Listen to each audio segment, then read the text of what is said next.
रानी, chimney, तू यहाँ क्या कर रही है? आजकल तो बहुत नाइट शिफ्ट कर रहा है ना, इसलिए तुझे थोड़ी ताजगी देने आई हूँ। रानी, रानी, रानी, बेटा रानी, रानी, क्या किया तूने इसके साथ? मरी नहीं है ये, बस उसके दूध में नींद की गोली मिला दी थी। रेडी है क्या तू? हाँ, तेरे प्यार में। और तुझे पाने के लिए ना, तेरी बेटी की वजह से मुझे एड़ी चोटी का जोर लगाना पड़ रहा है। बेशरम कहीं की, चल जा यहाँ से, जा। सच में जाऊं? बोला चिमनी, चिमनी मुझे ये सब नहीं चाहिए। बोला।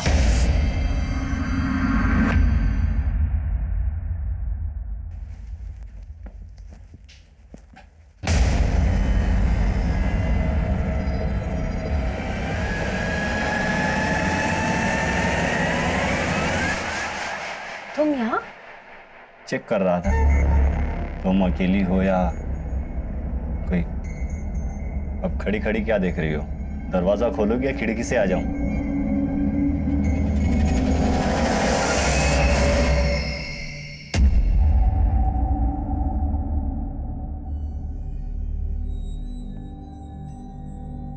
बेटा गुस्सा मत हो, पापा तुम्हारे लिए नई ड्रेस लेकर आएंगे। अच्छा, साइकिल भी लाएंगे। मुझे इलेक्ट्रिक कार चाहिए। बेटा इलेक्ट्रिक कार तो 20,000 से कम की नहीं आएगी और तेरे पापा की पगार तो सिर्फ 10,000 है। तो ठीक है, अपना ड्रेस लाओ ना साइकिल, बस आप वो गंदी आंटी से मिलना बंद कर दो और उनको मेरी मम्मी बनाने का सोचना भी मत। अच्छा ठीक है, नाराज मत हो। मैं काम से वापस आऊंगा ना तो बात करेंगे, ठीक है? और हाँ, वो गंदी आंटी आए तो दरवाजा मत खोलना।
नमस्कार, मैं senior inspector Abhimanyu Jindal, crime petrol Dastak में आप सभी का स्वागत करता हूं। मुंबई अपनी नाइट लाइफ के लिए अच्छा खासा मशहूर है। कहते हैं मुंबई कभी नहीं सोता, पर 12 जून 2017 की रात को जो हुआ वो होश उड़ा देने वाला था। ज़ेनिथ कैश मैनेजमेंट एजेंसी, जो बैंकों का करोड़ों रुपया शहर के अलग अलग एटीएम में भरने का काम करती है, वहां करोड़ों रुपए की रॉबरी हुई थी। पर हैरान कर देने वाली बात यह है कि पैसों का लालच इस अपराध का मोटिव नहीं था। ये केस एक अजीब सनक से जुड़ा था। ये मेरे करियर के सबसे चैलेंजिंग केसेस में से एक था और इस हादसे के बाद अगले 48 घंटे तक हमारे पास पलक झपकाने तक की फुर्सत नहीं थी।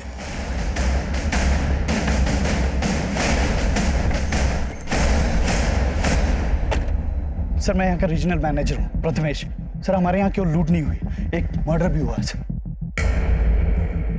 सर। ये देखिए सर, ये अनमोल है, हमारे यहाँ गार्ड की नौकरी करता था सर। और इसके अलावा 2 और गार्ड थे सर जो बेहोश थे।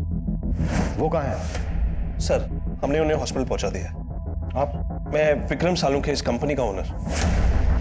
आपका लॉकर रूम किधर है? आइए सर। विकास, बाहर देखो सर। 1 minute, don't touch. आप लोग यही वेट कीजिए।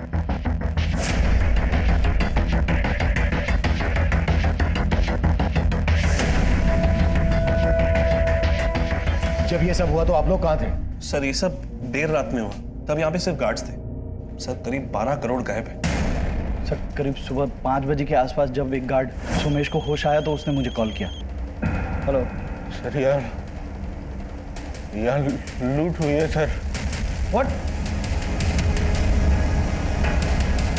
सर जब मैं यहाँ आया तो देखा सोमेश की हालत बहुत खराब थी।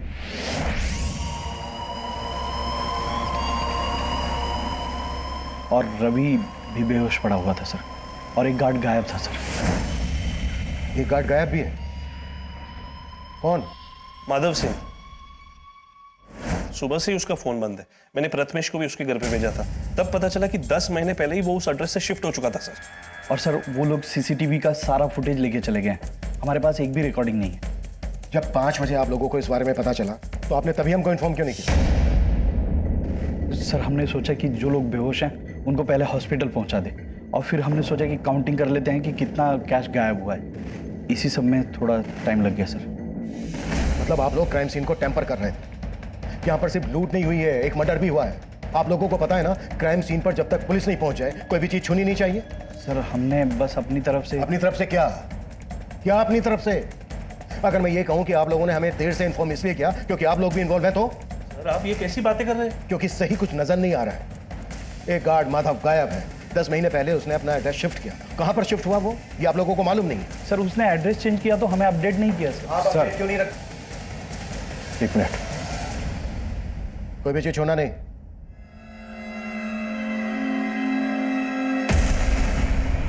ये देखिए सर, यहाँ के सीसीटीवी को कपड़े से ढक दिया गया है। अंदर सीसीटीवी के डीवीआरएस गायब है, यहाँ पर सीसीटीवी को कपड़े से ढक दिया गया है। सब कुछ बहुत ही प्लानिंग के साथ किया गया है। ये सब आपसी मिलीभगत के बिना पॉसिबल नहीं है। पाटिल, जो गार्ड माधव गायब है उसकी डिटेल पता करो और चेक करो, अगर उसने एड्रेस शिफ्ट कर दिया है तो कहां पर शिफ्ट किया है। सर विकास, लूट बहुत बड़ी है। इतनी बड़ी लूट का माल ले जाने के लिए उन्होंने कोई ना कोई गाड़ी का इस्तेमाल जरूर किया होगा। यहाँ आने वाले डायरेक्शन में जहां जहां सीसीटीवी है सब जगह चेक करो, स्पीड चौकी, टोल नाका, सब पर अपडेट करो। Okay sir.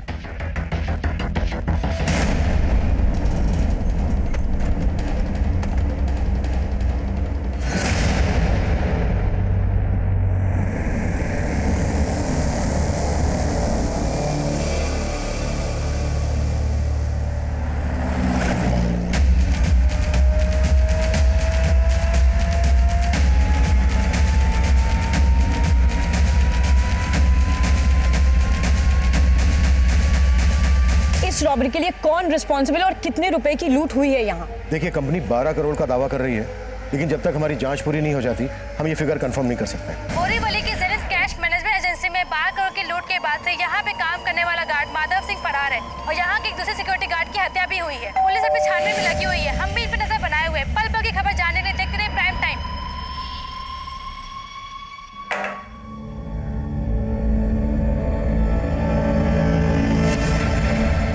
गुड मॉर्निंग भाभी जी। भाई रेडी है क्या जॉगिंग के लिए? नहीं, वो तो नहा रहे हैं। आज जॉगिंग पे नहीं जाएंगे, उनकी तबीयत ठीक नहीं है।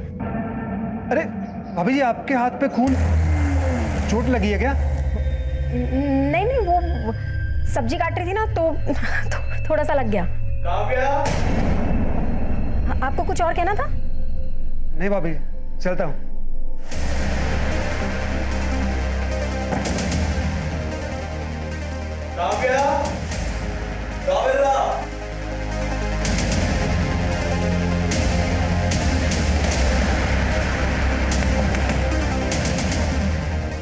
ये टॉवल पकड़ो।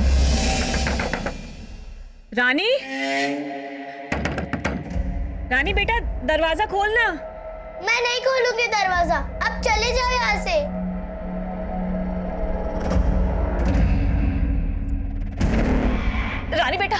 रानी बेटा सुन ना। बेटा तेरे पापा का एक्सीडेंट हो गया है, बहुत चोट आई है उन्हें, तुझे याद कर रहे हैं। बेटा खोलना दरवाजा।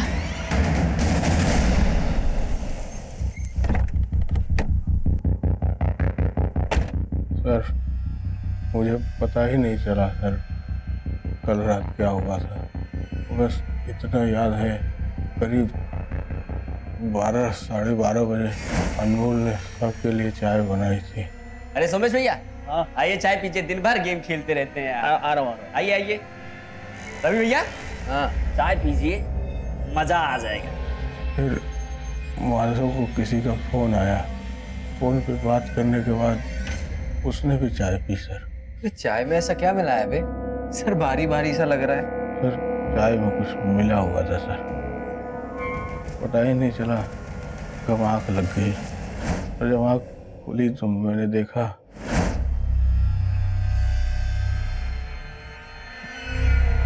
रवि बेहोश पड़ा था सर, और वहाँ माधव नहीं था, और अनमोल मरा पड़ा था। तो मैं तुरंत समझ गया कि हाँ लूट हुई थी। मैंने तुरंत प्रथमेश सर को फोन किया और उनको सब कुछ बता दिया सर। फिर विक्रम सर ऑफिस आए, तब भी मैं सर खड़ा नहीं हो पा रहा था। दूसरा गार्ड रवि अभी भी बेहोश है, लेकिन तू होश में। ये बोल क्या छुपा रहा है हमसे? सर मैं कुछ ही नहीं छुपा रहा हूँ सर। तो तू बोल रहा है कि अनमोल ने सबको नशीली चाय पिलाई और उसी का मर्डर हो गया, और तू ये भी बोल रहा है कि माधव ने कंप्लेन की कि चाय में कुछ मिला हुआ है और वो गायब है। तू सच बोल रहा है, ये कैसे हम माने? मैं सच बोल रहा हूँ सर।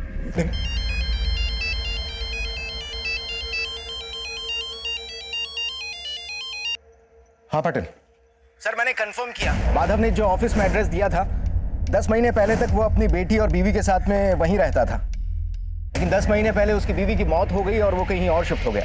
कहाँ शिफ्ट हुआ, कुछ पता चला? यस सर, एक पड़ोसी ने बताया कि वो आजकल जोगेश्वरी में रह रहा है। तुरंत जोगेश्वरी के लिए निकलो और मुझे सब कुछ अपडेट करो। Okay sir. और कितनी दूर है वो हॉस्पिटल जहाँ पापा भर्ती है? आप कुछ बोलो ना, कहीं आप मुझसे झूठ तो नहीं बोल रही ना?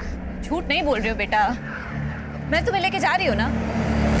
इतनी देर से चल रहा है, मुझे बता दो मेरे पापा कहाँ है, मैं खुद चली जाऊंगी। खुद जाएगी तू? खुद जाएगी? बित्ती भर की लड़की बड़बड़ करती रहती है। चल चुपचाप चल। इस गार्ड सोमेश, प्रथमेश, विक्रम, किसी के भी बयान पर भरोसा नहीं किया जा सकता। इनके बयान से ऐसा लग रहा है जैसे माधव इस समय इन्वॉल्व है, पर अकेले माधव इतनी बड़ी लूट को अंजाम नहीं दे सकता। आई थिंक ये इन सबकी मिलीभगत है। ऐसा ही लग रहा है सर, क्योंकि जिस गार्ड अनमोल का मर्डर हुआ है ये सोमेश उसी पे नशीली चाय पिलाने का आरोप लगा रहा है। ज़ैनित कैश मैनेजमेंट एजेंसी में काम करने वाले हर आदमी की डिटेल निकाल। अनमोल की फैमिली का पता चला? सर अनमोल की फैमिली यूपी में रहती है। अनमोल यहाँ मुंबई में एक खोली में अकेला रहता था, यहाँ उसका कोई रिश्तेदार नहीं। अनमोल की फैमिली को अनमोल के बारे में बताओ। Okay sir.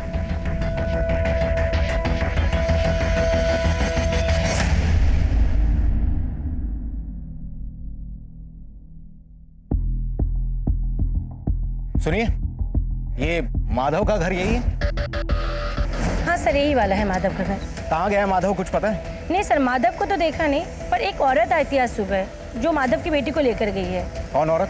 सर वो तो नहीं मालूम, पर वो अक्सर आते जाते रहती है यहाँ पे। ये कहाँ लेके आई आप मुझे? ये हॉस्पिटल नहीं है, मुझे पापा के पास जाना। चल अंदर। मुझे मेरे पापा पास जाना है, मुझे पापा पास चलो मुझे। पापा पास जाना है, पापा पास जाना है, पर तेरे पापा कहाँ हैं? ये मालूम है तुझे? कहाँ है मेरे पापा? लाओ सर। साला ये तो उठ ही नहीं रहा रे, लगता है चाय का नशा उतरा नहीं अभी तक। सुला दे ठीक से।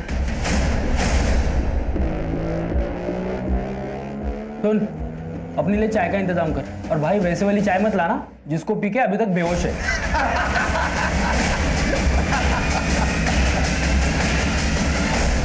सर हमने ज़ैनित कैश मैनेजमेंट एजेंसी की तरफ जाने वाले हर रास्ते का सीसीटीवी चेक किया। ये देखिए सर, ये गाड़ी करीब 2 बजे जिस डायरेक्शन से आ रही है वही ज़ैनित कैश मैनेजमेंट एजेंसी का ऑफिस है। ये गाड़ी रॉन्ग साइड से भी आ रही है। इस गाड़ी की मूवमेंट सस्पिशियस लग रही है। हो सकता है लूट का पैसा इसी गाड़ी से ले जाया गया।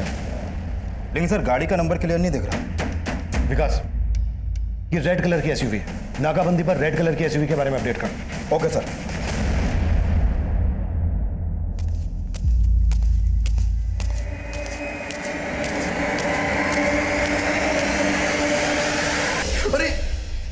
क्या कर रही हो तुम? क्या हुआ, तुम्हारा मूड ठीक नहीं लग रहा है आज? नहीं, मेरा मूड बिल्कुल ठीक है। काव्या, क्या हुआ? अरे तुम रुको यहाँ पे, मैं फर्स्ट एड बॉक्स लेके आता हूँ। रुको। अरे मैं लेके आती हूँ। अरे ला रहा हूँ ना मैं।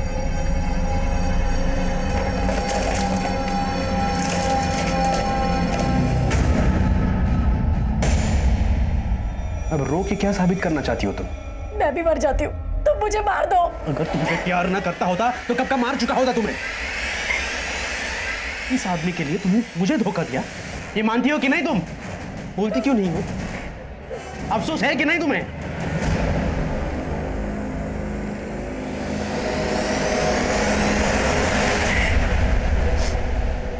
देखो तुम डरो मत, मैं हूं ना।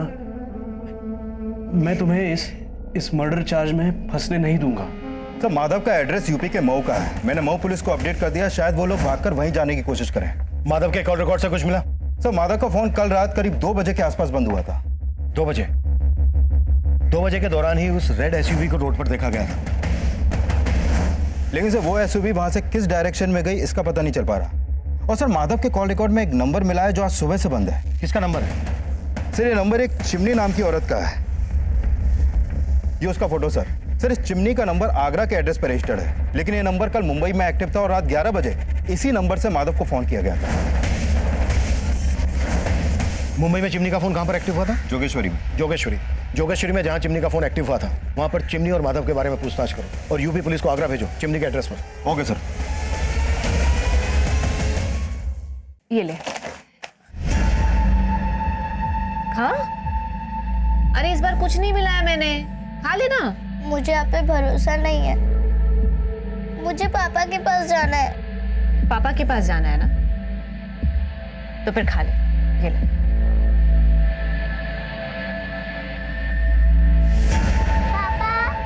बस बेटा 1 मिनट और मेरी रानी बेटी का चीनी वाला पराठा तैयार। पापा, मेरी फ्रेंड के घर में तो गैस है, लेकिन हमारे यहाँ स्टोव क्यों? गैस क्या, घर में तो और भी जरूरत की चीजें चाहिए, लेकिन ये महंगाई सबसे पहले हम जैसे गरीबों की कमर तोड़ती है। हम गरीब क्यों है पापा? बेटा तू फिक्र मत कर, तेरे पापा हमेशा ऐसे थोड़ी ना सिक्योरिटी गार्ड बन के रहने वाले हैं। एक दिन हम भी तरक्की करेंगे, खूब सारे पैसे होंगे, बहुत बड़ा घर होगा हमारा। घर तो होगा पापा, लेकिन उसमें मम्मी नहीं होगी ना। ले खा ले। तुम मेरी मम्मी बनने के लिए यहाँ लाई हो ना मुझे, ताकि मुझे यहाँ बंद करके पापा से शादी कर सको। देख, मैं तेरे पापा के साथ जो कुछ भी करूंगी ना, उसमें तू कुछ नहीं कर पाएगी। साला ये तो उठ ही नहीं रहा रे। कहीं नशे की चाय पी के टपक तो नहीं गया?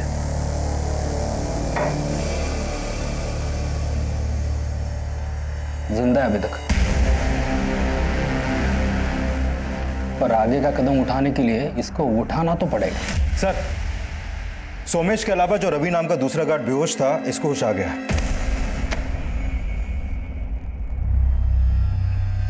सर, सोमेश सही कह रहा। अनमोल ने हम सबके लिए चाय बनाई थी और चाय पीने बाद मैं बेहोश हो गया था। लूट करने जो लोग आए थे वो कौन थे? साहब, लूट ऐसा कुछ मेरे सामने हुआ ही नहीं। वो तो आज मुझे होश आया तो मुझे पता चला लूट का और अनमोल के मर्डर के बारे में। तू और सोमेश एक ही राह लाप रहे हो, कहीं ऐसा तो नहीं है कि किसी ने तुम्हें पढ़ा के रखा है कि क्या बोलना है और क्या नहीं बोलना है, और तुम सबका ये बेहोश होना भी एक साजिश का हिस्सा है? ऐसा कुछ नहीं, हम जो करें वो सही है साहब। जेनिथ कैश मैनेजमेंट में हुई लूट के बाद आम जनता सोशल मीडिया के थ्रू कंपनी की काफी आलोचना कर रही है, पर पुलिस का दावा है कि इस मामले को जल्दी से जल्दी सुलझा लिया जाएगा। सर, इन दोनों के ब्लड में नशीली दवा के ट्रेसेस हैं, लेकिन अनमोल के ब्लड में इस तरह के कोई ट्रेसेस नहीं मिले। मतलब अनमोल ने वो चाय पी ही नहीं थी? रवि और सोमेश दोनों का कहना है कि अनमोल ने ही वो चाय बनाई थी और अनमोल ने ही चाय सबको सर्व भी की थी। इसका मतलब ये हुआ कि माधव के साथ साथ इस रॉबरी में अनमोल का भी हाथ था। लेकिन सर, मर्डर अनमोल का हुआ है और माधव फरार है, तो हो सकता है कि ये पूरा प्लान माधव का हो, जिससे हमारा ध्यान अनमोल पे जाए। और हो ये भी सकता है कि ये अनमोल माधव का या फिर किसी और का कोई ऐसा राज जानता हो जिससे क्रिमिनल्स को खतरा हो भी सकता है। विकास, इस अनमोल का भी बैकग्राउंड चेक करो। आई एम श्योर इसके मर्डर के पीछे कोई बड़ी साजिश है। सर, सर, माधव का फोन अभी अलीबाग में ऑन हुआ है। ये नंबर अभी भी वहीं एक्टिव है।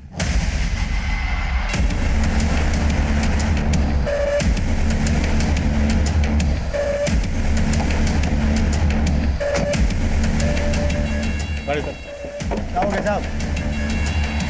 माधव का है? कौन माधव साहब? वही जिसका फोन है, ये कहाँ है वो? मुझे नहीं पता साहब कौन माधव, किसका फोन। बोल। अब मुझे नहीं पता है फोन मेरी गाड़ी में कैसे आया। इस आदमी को अपनी गाड़ी के आसपास कहीं देखा है? नहीं साहब, इस आदमी को तो नहीं देखा। हाँ साहब, मैं सवारी उतार के अलीबाग चाय पीने के लिए रुका था साहब। मैंने वहाँ देखा कि एक आदमी बार बार मेरी गाड़ी के आसपास मंडरा रहा है। अभी जरूर सारा कालाकांडी उसी आदमी का किया जा रहा है। उस ड्राइवर पर भरोसा नहीं किया जा सकता विनय। सर, अभी तक तो उसने कुछ उगला नहीं है। लगता है सच बोल रहा है। उस ड्राइवर ने जिस चाय की दुकान के आसपास उस आदमी को देखा था, वहाँ पर छानबीन करवाओ। हो सकता है माधव की वहाँ से कोई लीड मिल जाए। सर, आगरा पुलिस चिमनी के नेटिव एड्रेस पे पहुंची थी। वहाँ उसकी माँ से पता चला कि चिमनी ये मुंबई में जोगेश्वरी में रहती है। जोगेश्वरी में कहाँ?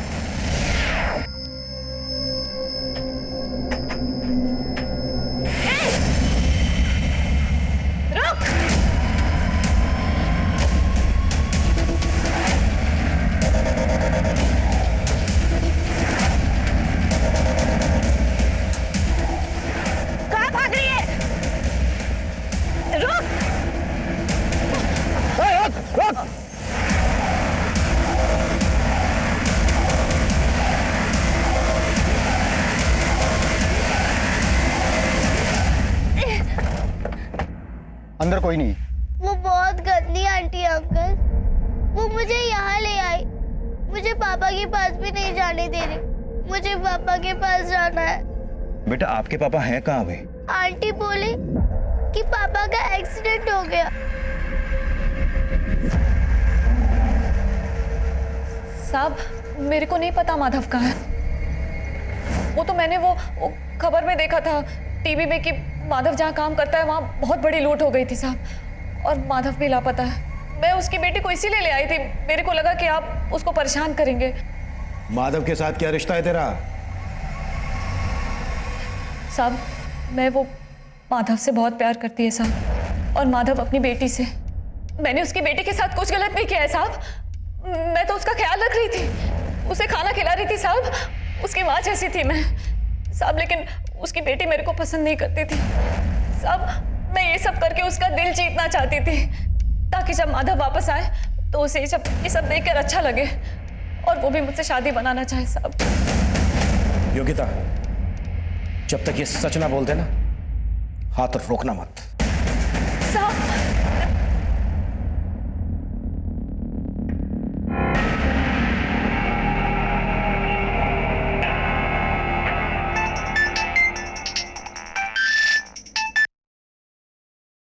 हेलो प्रथमेश सर, हम माधव बोल रहे हैं। वो आपने जैसा कहा था, हमने सारा 12 करोड़ ठिकाने लगा दिया है। साले माधव, तू गाली मत दीजिए सर, वो गलती हुआ जो अनमोल को मार दिया। अभी आगे बताइएगा क्या करना है, हम आपको थोड़ी देर में फोन करते हैं। सर, हमने ज़ेनिथ कैश मैनेजमेंट एजेंसी के एम्प्लॉयज़ के बारे में पता किया। सर, इस माधव ने 3 साल पहले इस एजेंसी को ज्वाइन किया था, और इससे पहले ये जिस कंपनी में था वहाँ के लोग इसके बारे में अच्छा ही बोल रहे हैं। प्रथमेश भी माधव की ईमानदारी के बारे में बखान कर रहा था। लेकिन सर, इस प्रथमेश का बैकग्राउंड भी क्लीन नहीं है। इससे पहले जिस कंपनी में था वहाँ के कैश वैन से 3 करोड़ रुपए की लूट हुई थी, जिसकी वजह से इसे उस कंपनी से निकाल दिया गया। फिर इसने अपनी कंपनी शुरू की जो बहुत जल्द बंद हो गई। उसके बाद इसने ज़ेनिथ कैश मैनेजमेंट एजेंसी को ज्वाइन किया, और अब यहाँ भी 12 करोड़ की लूट हुई। मैं पहले से ही कह रहा हूँ कि बिना अंदर की मिलीभगत के इतना बड़ा कांड पॉसिबल ही नहीं। लेकिन सर, इस मिलीभगत में अनमोल की भूमिका को भी समझना होगा। सर, अनमोल ने 10 महीने पहले इस एजेंसी को ज्वाइन किया था, और ये लोग भी बोल रहे हैं कि अनमोल नहीं, चाय में नशीली दवा मिलाई थी। और सर, अनमोल के कॉल रिकॉर्ड में एक ऐसा नंबर मिला है जिस पर वो रेगुलर बात करता था, लेकिन अभी वो नंबर बंद है। किसका नंबर है? सर, ये नंबर इस रजनी सिंह के नाम पर रजिस्टर्ड है। ये अनमोल इस रजनी से काफी टच में था। माधव चिमनी के साथ टच में था, और अनमोल इस रजनी के साथ टच में था। हो सकता है चिमनी ने माधव को और रजनी ने अनमोल को हनी ट्रैप किया हो, और इन दोनों लड़कियों का इस रॉबरी के मास्टरमाइंड से कोई कनेक्शन हो। सर, हमने प्रथमेश के मोबाइल नंबर को सर्वेलांस पर डाल रखा था। अभी उसको अलीबाग के पीसीओ से कॉल आया था, और कॉल करने वाला अपना नाम माधव बता रहा था। सर, माधव मुझे फंसा रहा है। मैं सच बोल रहा हूँ सर, मेरे कहने पे कुछ नहीं हुआ है सर। सर मुझे नहीं पता कि उसने मुझे फोन क्यों लेकिन किया। मुझे पता है कि तू माधव की पैरवी क्यों कर रहा था। अनमोल भी तेरे साथ इस प्लानिंग में शामिल था ना? क्यों मारा उसको? सर मैंने अनमोल को नहीं मारा, मैंने किसी को नहीं मारा। आप मेरी बात समझने की कोशिश करिए। माधव की गर्लफ्रेंड चिमनी और अनमोल की गर्लफ्रेंड रजनी, इनसे क्या कनेक्शन है तेरा? सर मैं किसी चिमनी किसी रजनी को नहीं जानता हूँ। जहाँ पर तू पहले काम करता था वहां पर 3 करोड़ की लूट हुई थी। बोलते ये भी झूठ है? नहीं बोलो झूठ है। सर मैं मानता हूँ कि वहां पे भी लूट हुई थी, लेकिन उसमें भी मेरा हाथ नहीं था सर। और जब तक ये सच ना बोले ना, कुत्ता साले। सर मेरी बात सुनिए सर। सर मुझे सर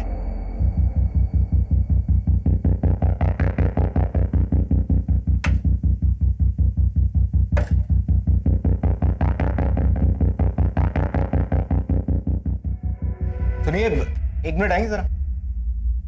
जी ये रजनी यहीं रहती है? जी कहाँ गई है कुछ पता? सर ये तो नहीं मालूम, लेकिन हाँ परसों शाम को मैंने उनको सामान ले जाते हुए देखा है। देखकर तो लग रहा था शायद वो कहीं बाहर गांव जा रही है। ये रजनी के अलावा और कोई भी रहता है यहाँ? नहीं, वो अकेली ही रहती थी।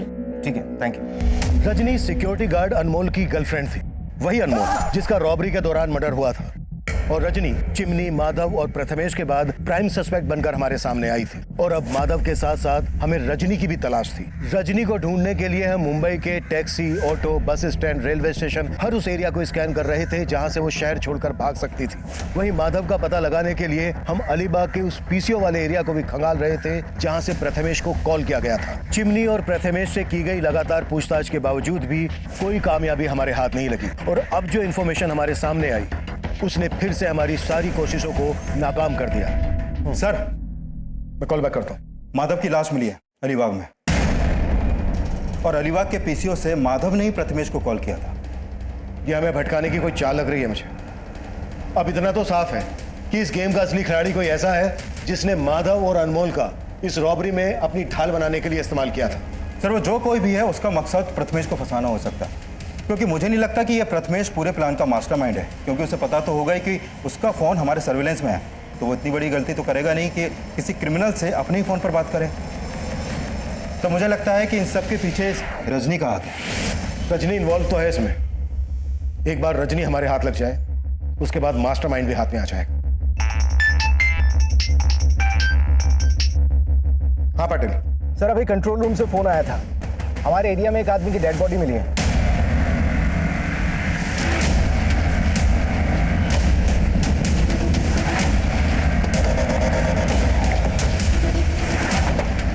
लाश को इसी सूटकेस में भर के यहाँ डंप किया गया है। सर पर किसी ने भारी चीज से वार किया है। हमारी सारी टीम 12 करोड़ के रॉबरी केस पे लगी हुई है और अब ये मर्डर केस। विकास, एक टीम बनाओ, इस केस पे लगा दो, मुझे अपडेट देते रहना और पता करो ये कौन है। शायद इसकी मिसिंग कंप्लेंट किसी थाने में फाइल की गई हो। Right sir. आईपीएस बनने का सपना था ना तुम्हारा, लेकिन तुम एग्जाम भी नहीं दे पाई। कैसा लगता है ये सोच के कि अब तुम आईपीएस नहीं लेकिन एक भगोड़ी एब्सकॉन्डिंग क्रिमिनल हो?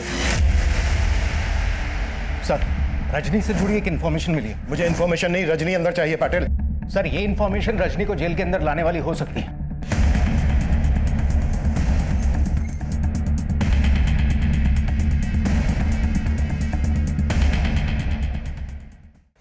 ये लाश जो हमें लावारिस हालत में मिली थी, इसकी कहीं कोई मिसिंग कंप्लेंट दर्ज नहीं है, लेकिन मैंने उसका बायोमेट्रिक्स करवाया था। इसका नाम रजत बागले है, बोरीवली के LIC कॉलोनी का रहने वाला है। इसके घर पर जाओ, देखो कुछ ना कुछ हाथ जरूर लगे। सब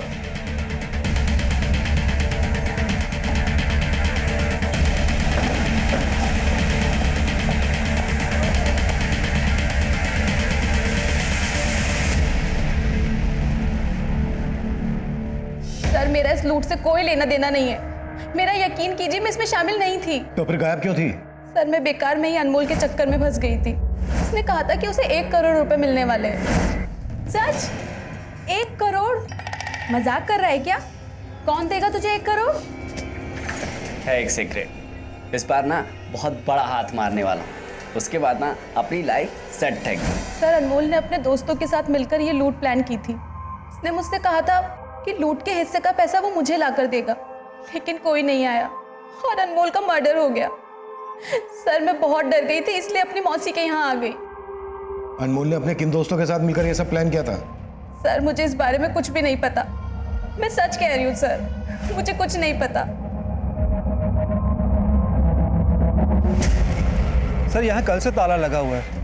रजत भाई अपनी बीवी के साथ यहाँ रहते थे, लेकिन सर बात क्या हुई? हमें रजत की लाश मिली है। लाश? हाँ। ये रजत की बीवी कहाँ होगी अभी? कुछ मालूम है तुम्हें?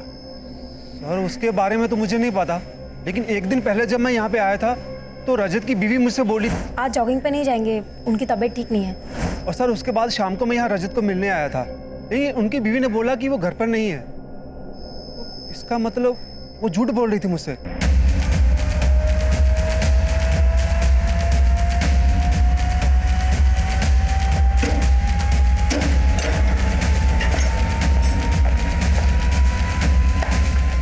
पूरा घर सर्च करो, एक भी कमरा ना छूटे। अरविंद ऊपर जाके देखो।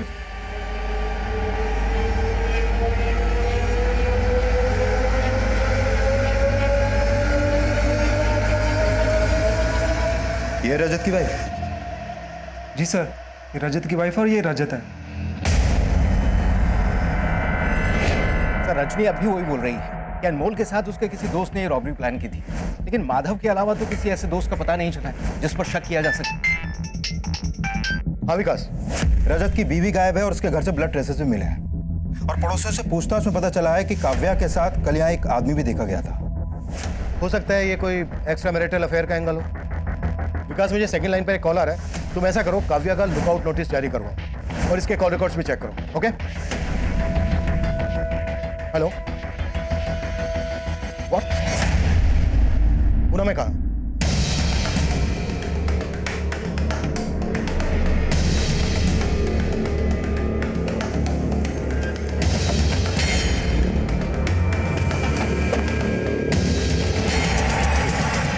रुपये का पेटी इधर ही मिला था मेरे को। साहब मैं तो अपनी जमीन पे रोप करने के वास्ते आया था, तो इधर गीला मिट्टी देख के मेरे को थोड़ा सा कुछ लगा कि इधर गीला कैसे? मेरा जमीन मैंने खोदा नहीं तो फिर किसने खोदा? मैंने खुदाई किया साहब, देखा तो उसके अंदर पैसे का पेटी। मैं तो सोच में पड़ गया कि मेरी जमीन पे इतना पैसा किसने गाड़ा। साहब इतना पैसा देख के तो एक बार मेरे दिल में भी थोड़ा लालच आ गया था, लेकिन साहब उसके अंदर उसके ऊपर मैंने कंपनी का नाम देखा लिखा हुआ, और पेपर में पढ़ा था मैंने कुछ कंपनी में चोरी बिरी कैसा पढ़ा था, वो हिसाब से फिर मैंने आपको खबर किया। आपको इसका जरा भी अंदाजा नहीं है कि कोई आपके खेत में इतना सारा पैसा क्यों गाड़ेगा? मैं क्या बोल सकता हूँ साहब, मेरे को तो कुछ समझ में नहीं आ रहा है।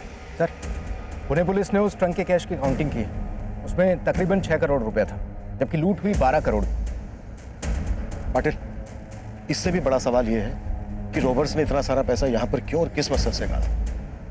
हो सकता है वो इसी एरिया का रहने वाला हो और यहाँ पर रहकर इस पर नजर रख रहा हो। एक काम करो पाटिल, इस एरिया का डंप डेटा निकलवाओ, हो सकता है कोई ऐसा नंबर हाथ लग जाए जो रॉबरी के वक्त मुंबई में एक्टिव हो। सो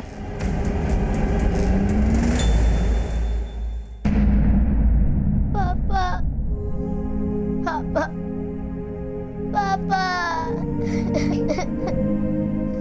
मुझे पापा बचाना। नहीं नहीं रोते बेटा, मत रो, आ जाएंगे। हाँ पापा आ जाएंगे, आ जाएंगे पापा। इससे रिलेटेड जो भी इंफॉर्मेशन मिले मुझे तुरंत इन्फॉर्म करो। सर, हाँ विकास सर, मैंने काव्या के कॉल रिकॉर्ड चेक किए, उसमें इस प्रकाश का नंबर मिला है जो रजत की हत्या के बाद से बंद है। सर ये प्रकाश मलाड का रहने वाला है, लेकिन अभी इसका फ्लैट बंद है। मतलब रजत का मर्डर प्रकाश और काव्या ने किया है? प्रकाश के कॉल निकलवाओ। Okay sir. 12 जून 2017 की रात को हुई 12 करोड़ की रॉबरी और मर्डर के बाद उस दौरान सामने आया रजत वागले मर्डर केस भी कई चौंकाने वाले खुलासों से भरा था। रजत की बीवी काव्या और उसका दोस्त प्रकाश अब भी फरार थे। एक तरफ हम उनकी बैकग्राउंड चेक कर रहे थे, वहीं दूसरी तरफ हम उस एरिया का डंप डेटा भी स्कैन कर रहे थे जहां लूट के 12 करोड़ में से 6 करोड़ एक गरीब किसान के खेत में गाड़ कर छिपा दिए गए थे। और अब जो हमारे सामने आया वो हमारी सोच से भी परे था। सर पुणे के शिवाजी नगर के डंप डेटा में जहां पर वो ट्रंक मिला था, इस हिस्ट्री शीटर रमेश शिंदे का नंबर मिला है। पता चला है कि रॉबरी के वक्त इसका नंबर मुंबई में एक्टिव था और रॉबरी के बाद से बंद आ रहा है। यानी इस रॉबरी में हिस्ट्री शीटर रमेश शिंदे का हाथ है? सर इस रजत वागले मर्डर केस का भी तो इससे कनेक्शन हो सकता है। वो कैसे? सर रमेश के कॉल रिकॉर्ड्स में हमें इस प्रकाश का नंबर मिला और पता चला है कि 1 साल पहले तक प्रकाश और प्रथमेश आपस में टच में थे।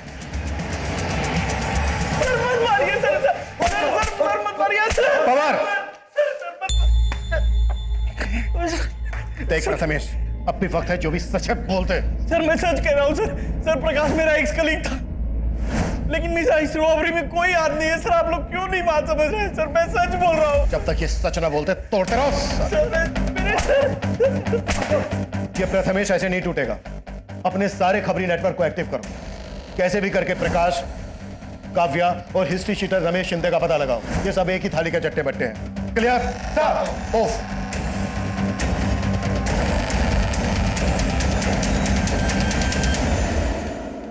इस केस को जल्द से जल्द क्रैक करने के लिए हमने अपने खबरी नेटवर्क को बड़े पैमाने पर फैला दिया। क्रिमिनल्स तक पहुंचने का हर जरिया अंधेरे में तीर चलाने जैसा लग रहा था, लेकिन जल्द ही हमारे खबरी ने हमें उस टारगेट तक पहुंचा दिया जो इस खेल का महज एक मोहरा था। हमें हिस्ट्री शीटर रमेश शिंदे और उसके आदमियों की टिप मिली और हमने उन्हें धरने में तनिक देर नहीं लगाई।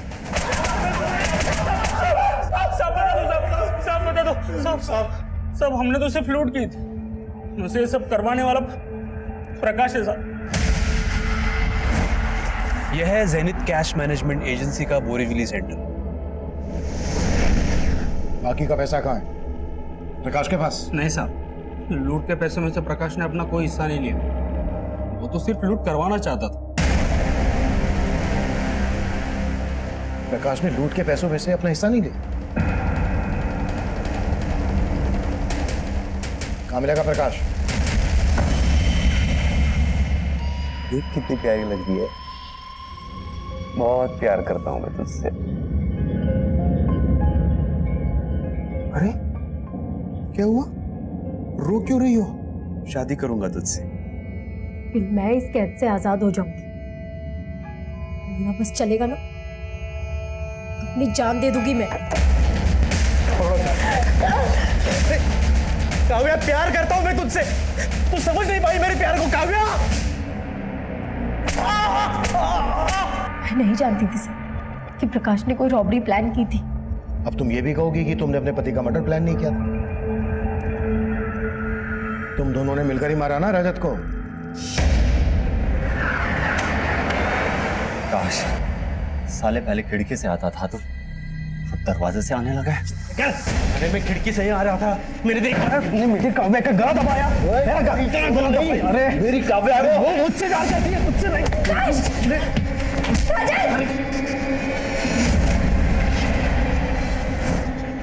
कब से जानती हो तुम प्रकाश को? शादी के पहले से। मैं और प्रकाश एक दूसरे से प्यार करते थे, लेकिन मुझे ये समझ आ गया था कि मेरा और प्रकाश का कोई फ्यूचर नहीं, इसलिए मैं उससे अलग हो गई। हाँ, मैंने उस एजेंसी से 12 करोड़ रुपए लुटवाए, उस अनमोल को मरवाया, उस माधव को भी मरवाया, लेकिन मैंने किसी को नहीं मारा। साहब प्लानिंग के हिसाब से अनमोल सबको चाय पिला के बेहोश करने वाला था और बाद में खुद चाय पी के बेहोश होने वाला था, ताकि आपको लगे कि उसने कुछ नहीं किया। लेकिन प्रकाश ने बोला कि वो अनमोल इतना भी शाना नहीं है कि पुलिस को गुमराह कर सके। खत्म कर दो उसको, और हाँ, एक गार्ड को वहां से उठा लेना। और इसलिए हमने माधव को वहां से उठाया था साहब। प्रकाश का प्लान था कि आपका शक माधव पे जाए। उसी के कहने पे हमने माधव से प्रथमेश को फोन किया। तूने इतना कुछ किया, फिर भी 12 करोड़ की लूट में से अपना हिस्सा नहीं लिया। ये करके क्या साबित करना चाहता था तू? मैं उस प्रथमेश से बदला लेना चाहता था सर। सर, मालाड में मैं जिस कंपनी में काम करता था वहां प्रथमेश मेरा बॉस था। काव्या भी वही काम करती थी। मैं काव्या से बहुत प्यार करता था। पता नहीं अचानक क्या हुआ, उसके घर वाले उसे लेके पुणे चले गए और मेरा और काव्या का मिलना बंद हो गया। मैंने प्रथमेश से कहा कि मेरी भी ट्रांसफर करा लो अपने पुणे के ऑफिस में, लेकिन वो माना ही नहीं। अगर मैं वहां जाता तो मैं काव्या को मना लेता, दोनों की शादी होती, लेकिन वो हुआ ही नहीं। प्रथमेश की वजह से उसने वो रजत के साथ शादी की। उस प्रथमेश की वजह से ना काव्या मेरी जिंदगी से चली गई। जुनून जब किसी इंसान के सर चढ़ जाए तो वो सही गलत का फर्क भूल जाता है। ये काफी हैरान कर देने वाला था कि 12 करोड़ की लूट करने वाले मास्टरमाइंड प्रकाश ने अपने लिए कोई हिस्सा नहीं मांगा था, जबकि इतनी सारी रकम देखकर एक ईमानदार आदमी की भी नियत डोल सकती है। वहीं आज हमारे देश में उस गरीब किसान गणेश जैसे लोग भी हैं जिनकी ईमानदारी से हमें सबक लेना चाहिए। लेकिन इस केस में माधव ऐसे षड्यंत्र में मारा गया जो उसकी बेटी रानी के अनाथ होने की दुखद दास्तां बन गई। अब मैं सीनियर इंस्पेक्टर अभिमन्यु जिंदल आप लोगों से विदा लेता हूं। आपसे फिर मुलाकात होगी एक नए केस के साथ। देखते रहिए क्राइम पेट्रोल दस्तक। मकसद बताना नहीं, बचाना है।